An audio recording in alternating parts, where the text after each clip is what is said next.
વાત હિંમતનગરની કરી હિંમતનગરથી સંવાદદાતા ક્ષિતિજ જોડાઈ ગયા। ક્ષિતિજ, જે મતદાન મથક પર આપ ઊભા છો ત્યાં મત આવનાર લોકોનું શું કહેવું છે અને કેટલી સંખ્યામાં લોકો ત્યાં મત આપવા માટે આવી પહોંચ્યા છે? સાબરકાંઠા લોકસભા કે ગુજરાતમાં સૌથી ચર્ચાસ્પદ બેઠક રહી છે તેના માટેનું આજે મતદાન યોજાઈ રહ્યું છે। 19 લાખ મતદારો સાબરકાંઠાના જે 14 ઉમેદવારો માટે મતદાન કરી રહ્યા છે ત્યારે અત્યારે આ હિંમતનગરના હળિયોલપુર છાપરિયા વિસ્તારમાં આપણે ઉભા છે। હળિયોલપુર છાપરિયા વિસ્તાર એ 3 વર્ષ પહેલા જે રથયાત્રા નિમિત્તે તોફાનો થયા હતા તે વિસ્તાર છે। હાલમાં ત્યાં મતદારોની લાંબી લાઈનો જોવા મળી રહી છે। મતદારો સવારથી જ લાંબી લાઈનો લગાવી રહ્યા છે અને પોતાના મતાધિકારનો ઉપયોગ કરવા માટે આવી રહ્યા છે। ઉલ્લેખનીય છે કે આખરી ગરમીમાં અત્યારે 12 વાગ્યાનો સમય થવા છતાં પણ લોકો મતદાનમાં ઉત્સાહ દાખવી રહ્યા છે અને પોતાના મતાધિકારનો ઉપયોગ કરી રહ્યા છે।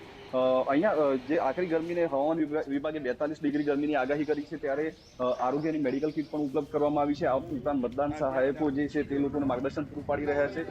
નોંધનીય છે કે સાબરકાંઠા જિલ્લાની વાત કરીએ તો સાબરકાંઠા જિલ્લાના ટ્રાયબલ જે વિસ્તાર છે ખેડબ્રહ્મા, પોશીના, વિજયનગર તે વિસ્તારમાં 13% જેટલું વધુ મતદાન થયું છે। સાબરકાંઠા જિલ્લામાં સૌથી વધારે મતદાન તે વિસ્તારોમાં થઈ રહ્યું છે ત્યારે એક અંદાજ મુજબ 12 વાગ્યા સુધીમાં 20%ની આજુબાજુ મતદાન પૂરું થાય તેમ છે।